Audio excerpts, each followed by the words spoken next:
দুর্গা সুরক্ষা স্কোয়াড আমাদের বিভিন্ন কমিশনারেটে লঞ্চ হয়েছে। আমাদেরও একটা প্রপোজাল পুলিশ ডাইরেক্টরেটে গেছে।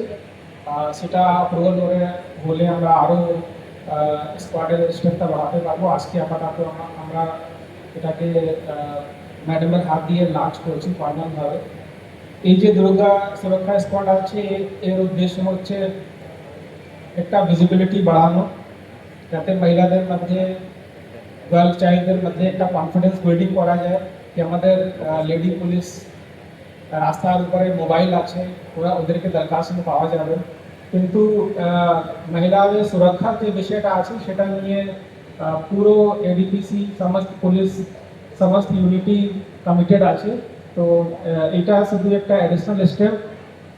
আমাদের মাননীয় মুখ্যমন্ত্রীর নির্দেশে আমরা বিভিন্ন স্টেপ নিয়েছি মহিলাদের নিরাপত্তা বাড়ানোর ব্যাপারে। আপনারা জানেন প্রত্যেকটা থানাতে একটা উইমেন হেল্প ডেস্ক করা হয়েছে। আমাদের সিনিয়র অফিসার ওটাকে রেগুলারলি রিভিউ করছেন। আমরা নিশ্চিত করেছি যে মহিলাদের বিরুদ্ধে যে অপরাধগুলো হয়, বিশেষ করে যে সেক্সুয়াল অফেন্সেস আছে, সেগুলো লাস্ট 3 মাসের মধ্যে যত কেস হয়েছে আমরা 60 ডেজ মধ্যে সমস্ত কেসের চার্জশিটটা ইস্যুর করেছি। এটা ছাড়া আমরা অ্যাওয়ারনেস প্রোগ্রামগুলো চালাচ্ছি। পক্সো নিয়ে বিভিন্ন স্কুলে আমাদের থানা থেকে টিম যাচ্ছে। একটা আমরা স্ট্যান্ডার্ড প্রেজেন্টেশন করেছি যাতে পক্সোর সংক্রান্ত ব্যাপারে স্কুলে বাচ্চাদেরকে অ্যাওয়্যার করা যায়। তার সঙ্গে সঙ্গে child marriage, under age pregnancy, এইসব যে রিস্কগুলো আছে সেটাও আমাদের অ্যাওয়ারনেস প্রোগ্রামে ইনক্লুড করা হয়েছে। আমরা রিসেন্টলি লেডি অফিসার্স অ্যান্ড কনস্টেবলদেরকে বেশি সংখ্যকভাবে ফিল্ডে পোস্ট করেছি।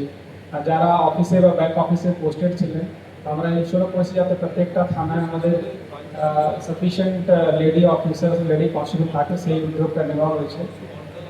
আমাদের যে দুটো মহিলা থানা আছে, আপনারা জানেন আসানসোল আর দুর্গাপুরে, দুটোতেই আমরা মহিলাদের জন্য ফ্যাসিলিটিগুলো বাড়িয়েছি। যে মিসিং উইমেন অ্যান্ড গার্লস আছে সেখানে তাদের রিকভারির ক্ষেত্রে আমরা রিকভারি বাড়ানোর ক্ষেত্রে আমরা স্টেপ নিয়েছি, আর এটাকে রেগুলারলি আমাদের অফিসার্স রিভিউ করছি।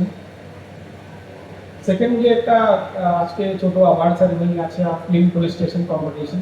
তো আপনারা জানেন আমাদের পুরো রাজ্যে যে স্বচ্ছতা সেই সেবা প্রকল্পটা চলছে, মাননীয় মন্ত্রী মহোদয় ওনার যে ডিপার্টমেন্ট আছে ওটাই এটাকে লিড করছে। তো সেই অনুক্রমে আমাদেরও এটা একটা আমরা স্টেপ নিয়েছি। এটা কোনো সেই অর্থে যে প্রতিযোগিতার সমাপ্তি কিন্তু নয়, এটা হচ্ছে আমাদের একটা অঙ্গীকার যাতে আমরা আমাদের যে কর্মক্ষেত্রে আছে তা সেটাকে আরও পরিষ্কার পরিচ্ছন্ন রাখতে পারি, সুস্থ রাখতে পারি।